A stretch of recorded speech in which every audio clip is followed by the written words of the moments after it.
Buni made this known in a letter addressed to vice chancellors of universities. The presidency and police authorities have called on youths to abandon their plan. Ex-militant leader Owezide Akpebolo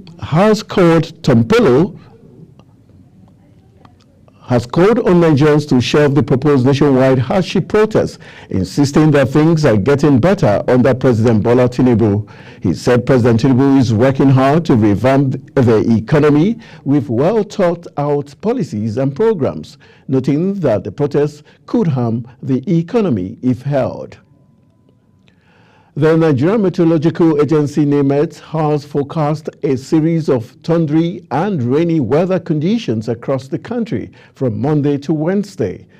This prediction was outlined in the agency's weather outlook released. The states expected to experience these weather conditions include Kebbi, Katsina, Borno, Bauchi, Taraba, Zamfara, Nasarawa, Benue, Niger, Kogi, Plateau, Cross River, Akwa Ibom, Ebonyi, Imo, Abia, Anambra, Oyo, Ogun, Rivers, Delta, Sokoto, Kano, Kaduna, and Zamfara. In an effort to tackle the rampant misuse of official plate numbers, the Jigawa State government has inaugurated an 11-member task force committee to retrieve unauthorized number plates and sanction offenders.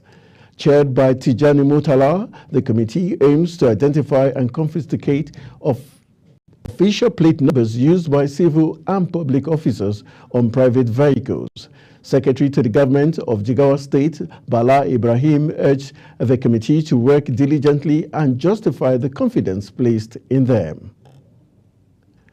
The former Kano State House of Assembly Speaker, Kabiru Ruram, who is currently the chairman of the House Committee on Air Force, has challenged the Kano State government's decision to dissolve the Rano Emirate. Ruram, a member representing Rano, Kebia, and the Bunkure Federal Constituency, faulted the state government's decision at the commissioning of the Nigerian Air Force Girls Boarding Secondary School in Rano. Also, Ruram vehemently opposes the Kano State government's decision to downgrade the Rano Emirate to second-class status. And moving to Lagos State, the Lagos State government is set to test the state-of-the-art 40 passenger ferries built by the Caventon Marine Limited in collaboration with the state. The State Ministry of Transportation and the Waterways Authority announced that the omnibus pilot operations would focus on thorough testing of the ferries, data collection, public awareness, and operational framework refinement ahead of the full deployment. A statement added that during the 2-week pilot operation period, the ferries would operate on 3 key routes, with 1 round trip per day on each route, morning and evening.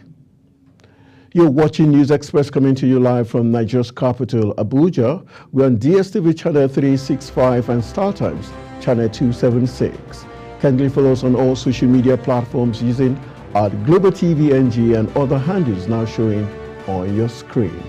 When News Express returns, CBN classifies inactive 10-year account as dormant. We will bring you these and other stories right after this break. To stay with us.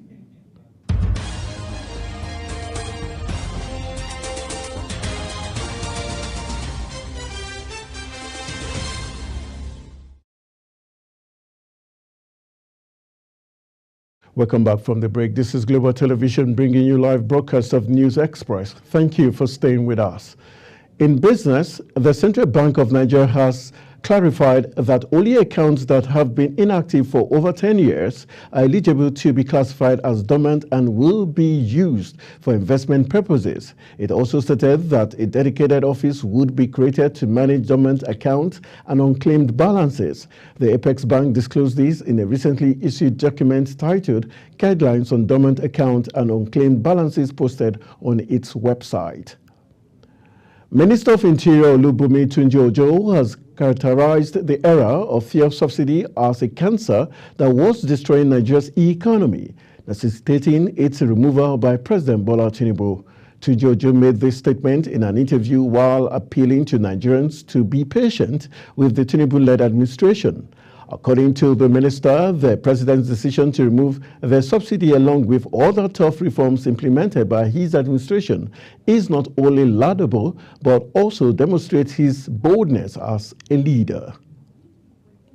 Nigeria's imported food inflation jumped to 36.38% in June 2024 from 34.83% recorded in the previous month. This represents a 1.55 percentage point increase. According to the Consumer Price Index data for June 2024 by the National Bureau of Statistics, the average price index for imported food rose to 806.0 in June 2024 from 591.0 in the same month of the previous year. Nigeria's imported food inflation increased significantly from the 19.10% recorded in June 2023 as Naira weakened following the unification of all segments of the forex exchange market by the Central Bank of Nigeria. The Nigerian Air Force says its Operation Delta Safe destroyed 12 illegal refining sites and 2 reservoirs in airstrikes in Abia and Rivers states. The Director of Public Relations and Information NAF AVM Edward Gambuet made this known in a statement in Abuja. Gambuet says the NAF had intensified effort to minimize the activities of oil thieves and other economic saboteurs in the Niger Delta. He stated that the armed reconnaissance undertaken by the aircraft revealed several illegal refining sites located in many fenced households in Umueze in Abia State. And moving to the foreign scene, Venezuelan President Nicolas Maduro won re-election with 51.2% of votes cast. The Electoral Council announced after a campaign tainted by claims of opposition intimidation and fears of fraud. The president of the CNE electoral body, Elvis Amoroso, in its majority loyal to the government, told reporters 44.2% of votes had gone to opposition candidate Edmundo Gonzalez. Maduro, 61, addressed supporters minutes after the announcement, saying there will be peace, stability, and justice. U.S. President Joe Biden has unveiled a sweeping proposal to reform the Supreme Court, calling on lawmakers to establish firm limits and form an ethics code to restore trust and accountability on its 9 justices. The conservative-leaning court has become a political battlefield in recent years, with its 9 justices unelected and able to serve for life, playing a powerful role in American life on everything from abortions to the environment. Biden has also called on lawmakers to pass a constitutional amendment limiting presidential immunity, a move which would reverse a recent Supreme Court decision. State media have reported that record-breaking rain left thousands of people stranded by floods in North Korea over the weekend, prompting leader Kim Jong-un to declare an emergency.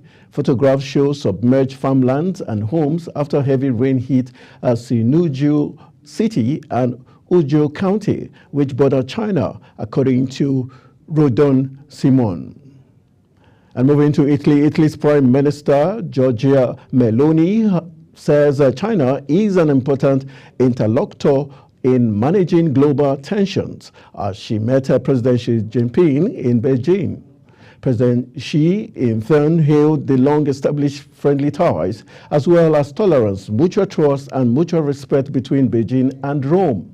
During her first trip to China since taking office, Meloni and Chinese Premier Liu Qing met and signed a 3-year plan to strengthen economic cooperation.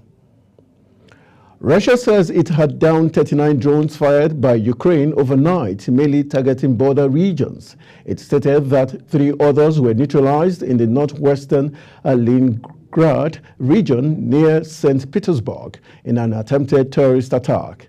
Ukraine drone attacks on Russian fuel depot, refineries, and energy facilities are frequent, particularly in the border regions. Russia has also launched massive attacks on Ukraine's power plants, causing severe electricity shortages in recent months. Bangladesh students called new street protests after Prime Minister Sheikh Hasina's government ignored an ultimatum to release their leaders and apologize for those killed in deadly unrest. According to reports, student rallies against civil service job quotas this month sparked days of violence that killed at least 205 people, including several police officers. The clashes were some of the worst of Hasina's 15-year tenure, but her government has since largely restored order by deploying troops, imposing a curfew, and shutting down the internet nationwide. And jumping into the exciting world of sport, the Super Falcons lost 1-0 to world champion Spain in the second Group C match of the 2024 Olympics women's football tournament at Stade de Beaujeu. Leaving the African giants on the brink of elimination, coach Randy Wardrob made two changes to the Super Falcons team that started the 1-0 defeat against Brazil, bringing in Bay FC forward Azizat Oshoala for Veronica Ehiozo, while Esther Koronko was preferred to new PSG signing Jennifer Echejene. Nigeria's last hope in the boxing event of the Paris 2024 Olympics, Adam Olaore, crashed out of the games after losing to Kazakhstan's Ebek Orabe in the round of 16 of the men's 92-kilogram heavyweight category. Olaore, who became the sole bearer of the nation's hopes following the disqualification of Cynthia Ogusimilore due to a failed dope test, was outclassed by the Kags in a one-sided bout at the North Paris Arena. The Nigerian pugilist lost all 3 rounds, with all 5 judges ruling in favor of the Oraba. The final scorecard read 30-26 in favor of the Kazakh, who dominated the fight from start to finish. And going to Old Trafford, Manchester United have made an inquiry about Chelsea defender Trevor Chalobah, as the 25-year-old may likely to move away from the Stamford Bridge this summer. The news comes amid reports that Chalobah is disappointed to have been left out of Chelsea's pre-season trip to the US. Trevor Chalobah is contracted to Chelsea until 2028, so he can be quite picky with his next club. He is naturally disappointed to have been excluded from Chelsea's pre-season tour of America, but won't exit unless the club is right. And wrapping up this news, let's look at the headlines. Protesters have dared FC team Melissa Nyesom-Wike, insisting Eagle Square is a public property. Hunger protest has begun in Niger State. In business, Nigeria's central bank has classified inactive 10-year account as dormant. And in sport, we told you Super Falcons have faltered against world champions Spain. That's it on News Express, and it came to you live from Nigeria's capital, Abuja. We're on DSTV channel 365 and StarTimes channel 276. Kindly follow us across all social media platforms using @GlobalTVNG and other handles now showing on your screen. I am Anthony Momodu. Thank you for watching.